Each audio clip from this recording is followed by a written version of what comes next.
Mr. Maimane, thank you so much for your time on Newsnight. I'd like to find out from you about the aid that Build One South Africa has offered to the victims of this fire, and then we'll get into the accountability in just a moment.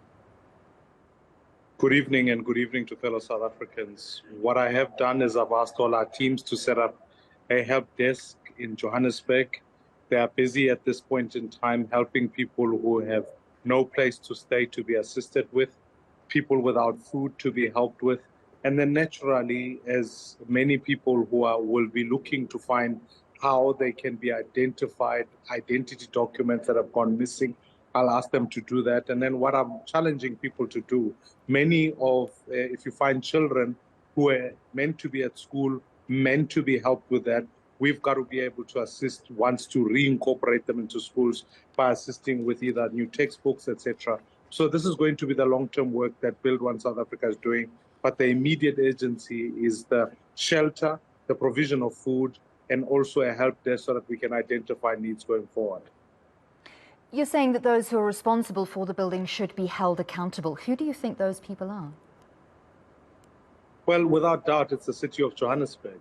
If the city is incapable of being able to implement its own laws, follow on bylaws, ensure inspections are done, and that if you have a lease agreement with any NGO, that actually the proper work is done continuously to keep assessing it, well, then the city has failed in its duty.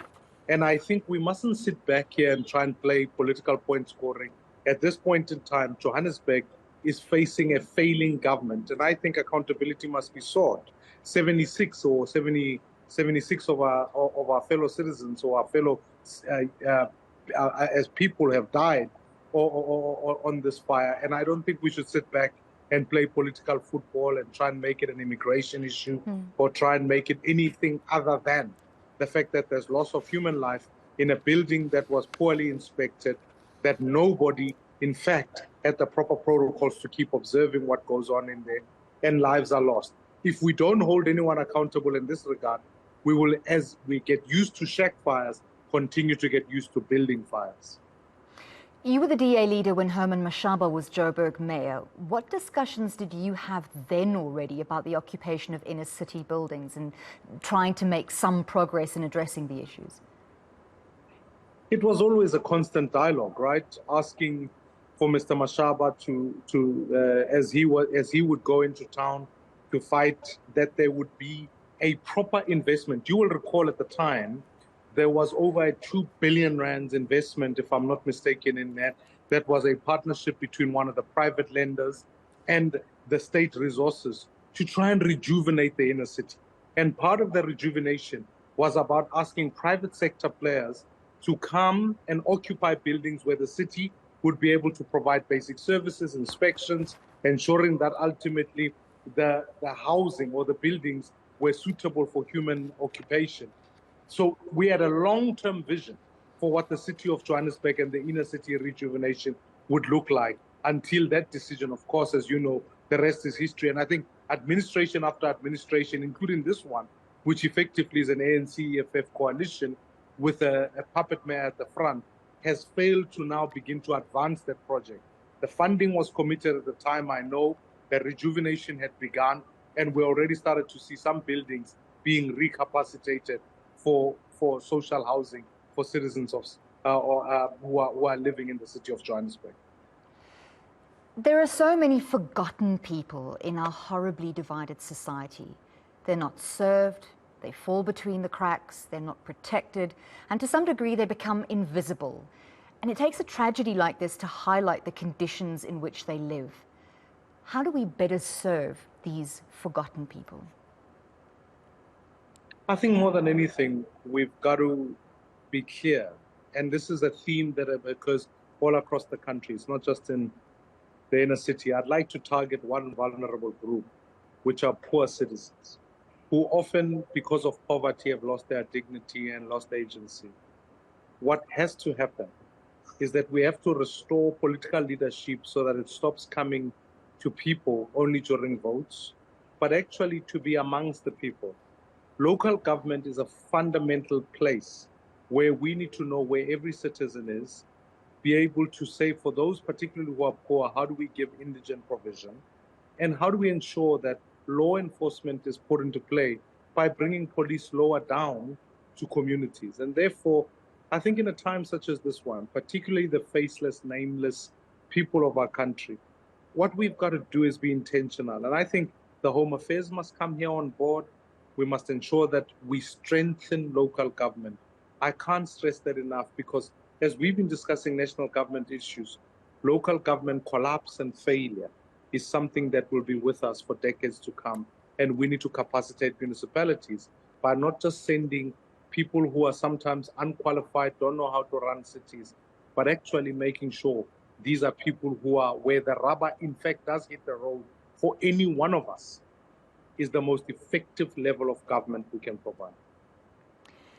These buildings have been a problem for many years, but solutions seem thin on the ground and the issues are often swept aside. We forget about them if it's not a current issue. And it was only a matter of time until a tragedy like this forced the issue into the spotlight. But unfortunately, the cost is just so high, over 70 human lives. Do you think something will finally be done about them now? Or is this once again, once the sensitivity around the issue and the media coverage dies down, do you think we'll forget about this issue again?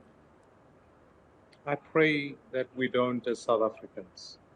I pray we don't as a government, and now is the time to say we must act.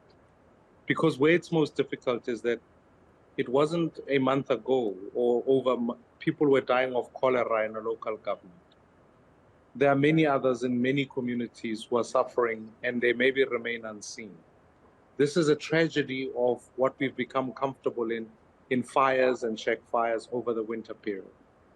And equally so, as a function of load shedding and however explosions take place, I want to ask us now that we need to recognize that this is a government that almost, if you like, manages the media and the publicity issue around it, but doesn't have a long-term sustainable plan about how to urbanize, how to ensure the law is enforced.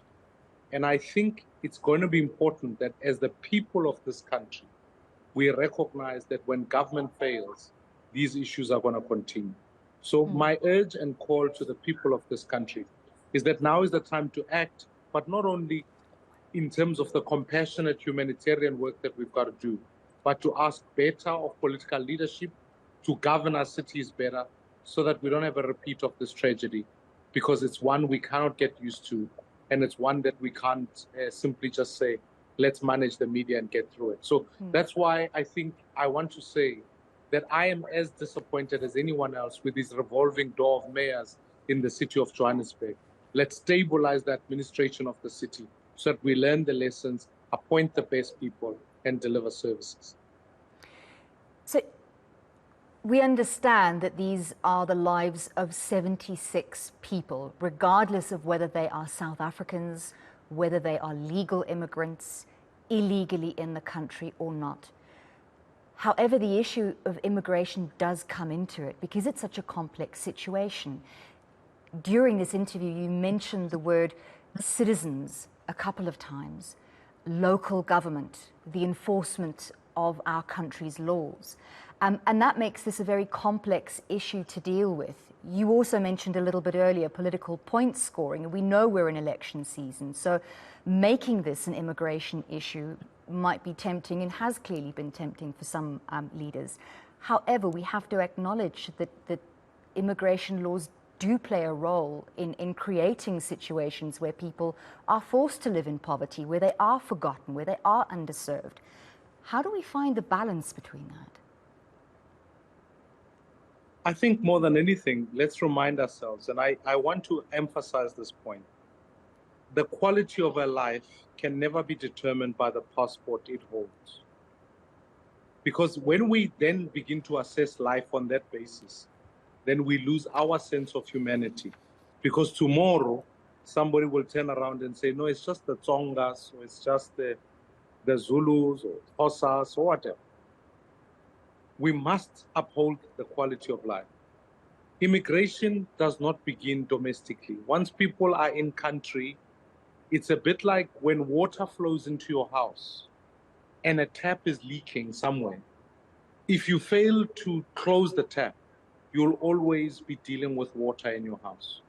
Let's go and close the tap. Before, citizens who are within the country, regardless of what their country of origin is, or people who are in the country, if I use that term, we must recognize that they are already in the country. We cannot start immigration there.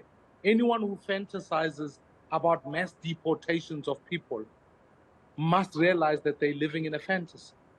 We have to go back. The Zimbabwe has just held its elections now. And if people who have come in from Zimbabwe into South Africa, we must realize that we failed them.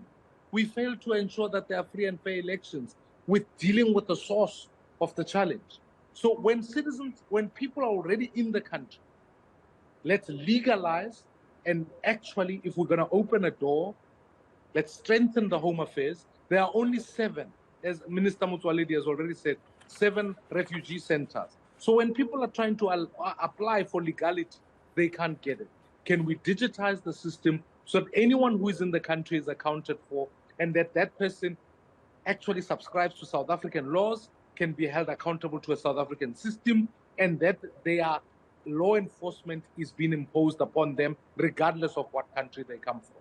And as far as the immigration question is concerned, we've got to go back to the source and deal with the borders and make sure that the country of origin, Zimbabwe, Eswatini, as primary examples, that we begin to hold those governments accountable. Because ultimately, if we legitimize fast elections, as we saw in Zimbabwe, we mustn't then complain when there's an influx of Zimbabweans into South Africa. Thank you so much for your time. We're going to have to leave it there. That was Mmusi Maimane, leader of Build One South Africa, giving his views in the wake of that devastating fire in the Joburg inner city.